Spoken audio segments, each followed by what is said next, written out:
And this happened about 3 years ago during a really dark chapter of my life. I had just quit a high-stress corporate job that had completely destroyed my mental health. I was living alone in a rented single-story house in a quiet suburb in Oregon. It's safe to say I was in a pretty deep rut at the time. The burnout was so severe that I spent entire weeks just rotting inside my house, completely isolating myself. I'd wake up late, ignore my phone, eat junk food, and stay up until the early hours of the morning doing absolutely nothing productive. It was a rainy Friday night. I was slumped in my living room recliner, completely zoned out. For context, the layout of my house was pretty simple. The living room had a large window that faced the side yard, and right around the corner from that was the side entrance to the house. Around 10 p.m., my phone buzzed on the coffee table. It was my best friend, calling me for probably the third time that week. I knew he was just checking in to see if I was alive, but I didn't have the energy to put on a fake, "I'm doing great" voice, so I just let it ring out. To distract myself, I booted up my console and bought some cheap, obscure indie horror game just to kill time. About an hour into playing it, I realized the game was complete garbage. The graphics were terrible, and the audio mixing was a complete mess. Every time my character walked, the volume would spike, and the background noises were super repetitive. Eventually, I started noticing this really annoying, repetitive sound effect in the game. It was a heavy, dull thud, followed by the sound of boots crunching on gravel, over and over again. It didn't match anything that was happening on the screen. It was so out of place that I actually went into the game's settings and turned the master volume down to 0 just to get a break from it. But the sound didn't stop. I froze. I stared at the muted television screen. The sound was clear as day, and it was coming from right outside my house, specifically from my side yard. I sat there for a second, trying to rationalize it. It was pouring rain outside. Nobody in their right mind would be wandering around in a dark residential side yard at 11:30 at night. I got up, grabbed a heavy metal flashlight I kept on the bookshelf, and slowly crept over to the living room window. I kept the lights off so whoever was out there wouldn't see me. I carefully parted 2 of the plastic blinds with my fingers and peered out into the rain. What I saw honestly confused me more than it scared me. Standing right in the middle of my gravel side yard, completely drenched in the downpour, was a teenage girl. She couldn't have been older than 14 or 15. She was wearing a soaking wet yellow raincoat, and she was holding a heavy baseball. She would wind up, throw the baseball hard against the wooden siding of my house, and then take a few steps through the rocks, crunch, to pick it up. Then she'd walk back to her spot and do it again. She wasn't looking around. She wasn't trying to hide. She was just blankly staring at the wall of my house, throwing the ball in the freezing rain. I stepped back from the window, feeling a mix of deep unease and pity. I honestly thought she might be sleepwalking, or maybe she was on drugs, or having some kind of mental breakdown. It was too bizarre to process. I told myself I couldn't just leave a teenage girl out in the freezing rain in that condition. I made my way to the side door. I flipped on the exterior porch light, hoping it would snap her out of whatever trance she was in. I reached my hand out to unlock the deadbolt, but right as my fingers touched the cold metal, my stomach completely dropped. Something primal in my brain was screaming at me that this felt like a setup. Why would a lost teenager be throwing a baseball against a random house at midnight instead of knocking? Instead of unlocking the door, I leaned over to the narrow vertical window right beside the doorframe. I cupped my hand around my eyes to block out the glare from the interior and looked down at my porch. My blood ran cold. Pressed completely flat against the exterior wall of my house, hiding in the blind spots on either side of the door, were 2 massive men, dressed in black hoodies. They had bandanas pulled up over their noses. One of them was gripping a thick metal crowbar. They were completely out of sight from the side yard. If I had opened that door to check on the girl, they would have been inside my house in less than a second. I let out a gasp and stumbled backwards, knocking over a coat rack in the hallway. It made a huge crash. The guys outside instantly realized the gig was up.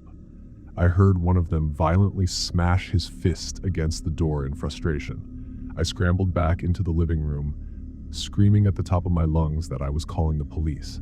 I dialed 911 with shaking hands. By the time the dispatcher answered, I heard the sound of heavy footsteps sprinting away through the gravel, followed by the screech of tires from a car parked up the street. The police arrived about 10 minutes later.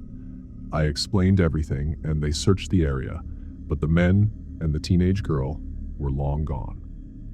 The cops told me exactly what I had already figured out. It was a highly coordinated bait tactic. These guys use a vulnerable-looking decoy, like a crying woman or a strange kid, to draw out a homeowner. Their goal wasn't just to rob my house. Their goal was a home invasion, getting the door open without having to force it, catching the victim completely off guard. Thinking about that girl, whether she was forced to do it or was a willing participant, still makes me sick to my stomach. It completely shattered whatever sense of security I had left. I moved out of that rental house a month later. To this day, I never open my door at night, no matter what is happening outside.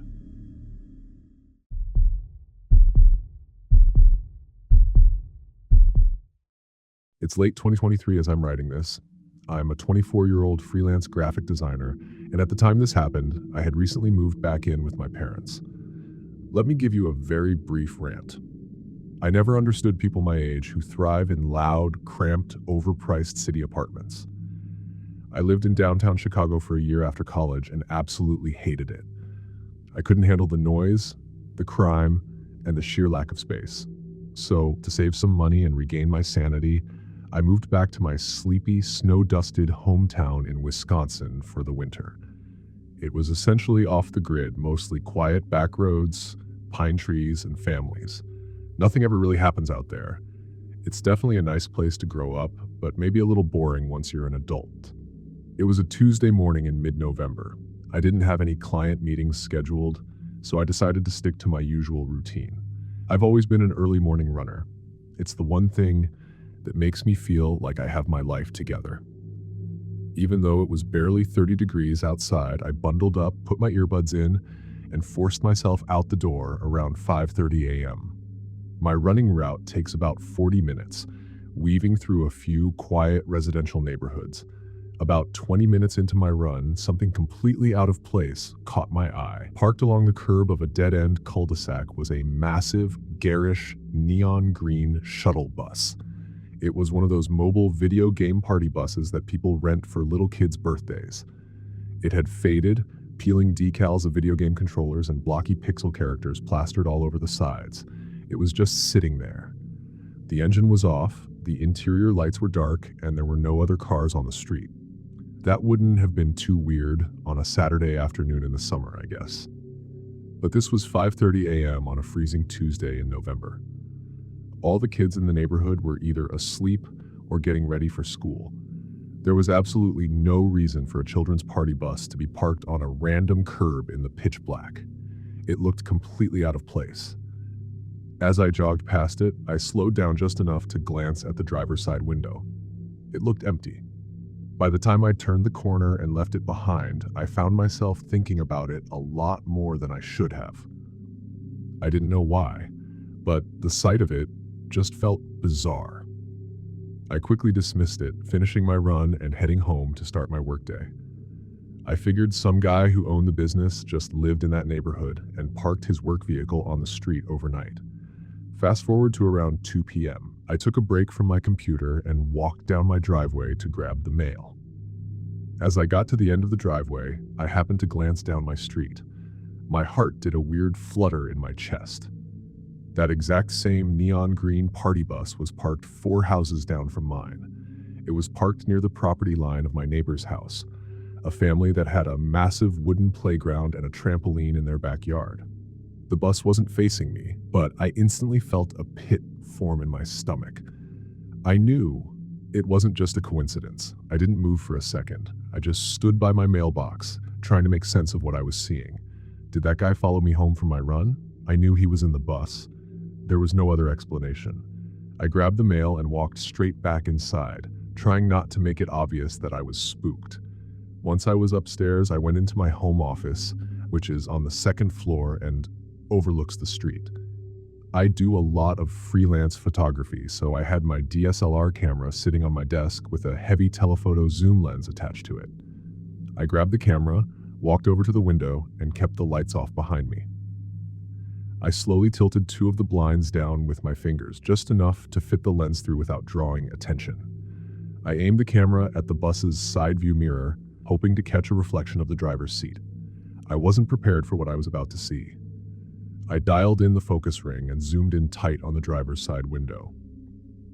Sitting in the driver's seat was a pale, heavy-set man wearing a dirty, gray, puffy winter coat.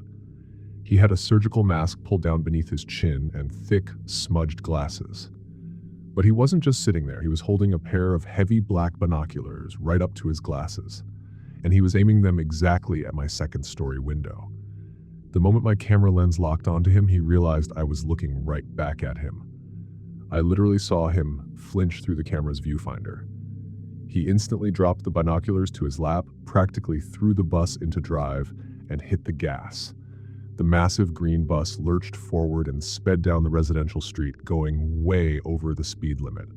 I was horrified. That guy had been sitting in that gaudy, creepy bus spying on my house and the neighborhood for who knows how long, and he was willing to follow me or someone else to do it. I immediately called the non-emergency police line. I didn't know what to expect from it, but I told the dispatcher everything. She was calm and said she would send a patrol car to keep an eye on the area, but since he hadn't trespassed or explicitly threatened me, there wasn't much they could technically do. I never saw the bus again, and the police never followed up. I wish I could say that was the end of it. But the reason I'm writing this now is because of a local news report my mom showed me a few days ago. An Amber Alert was issued for an 8-year-old boy who vanished while walking home from his bus stop.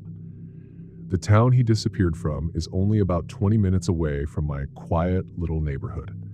When I saw the alert, my mind went straight back to that freezing Tuesday morning, to that peeling neon green party bus parked by the playground. The whole thing makes me physically sick. Why would a man sit in a vehicle designed specifically to attract children and watch houses through binoculars? I don't like thinking about the fact that I was having a stare down with a monster that afternoon. Every explanation I try to come up with just makes my skin crawl.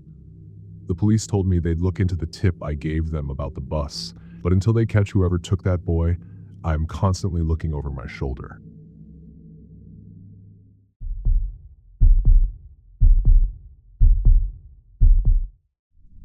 This happened about 2 years ago. I'm a 31-year-old guy, and at the time, I was working as a real estate agent in the Austin, Texas area. If you know anything about the housing market down there, you know it's insanely competitive, meaning my weeks were incredibly busy and stressful. Because my job, my cell phone number was completely public. It was plastered on Zillow listings, park benches, and social media ads. Naturally, I got a ton of spam calls, unknown numbers, and automated voicemails on a daily basis. I pretty much had to answer every call I got during the day, because any unknown number could be a massive commission check waiting on the other end. But when I wasn't working, I guarded my off hours fiercely. One night, it was a little past 11 p.m. I was lying in bed in my first-floor duplex, scrolling through my phone and trying to wind down, when I got an incoming call from an unsaved number. Given how late it was, I figured it was either a spam bot or a drunk client, so I just hit ignore and rolled over to go to sleep.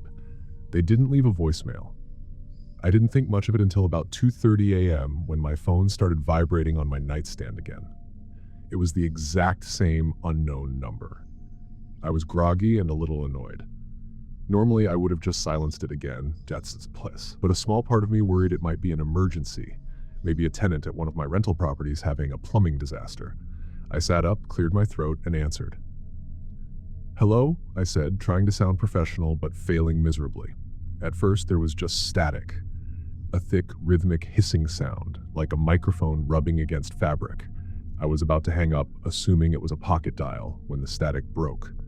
I heard a voice, but it wasn't a stranger. I pulled the phone away from my ear, looked at the screen in pure confusion, and brought it back. It was my voice. Through the grainy audio, I heard myself speaking clearly. Yeah, the natural light in this master bedroom is honestly a huge selling point. You don't see windows this large in this neighborhood very often. My blood ran completely cold. That wasn't just a random recording. That was an exact sentence I had spoken earlier that afternoon while giving a private house tour to a young couple. I sat frozen in my bed.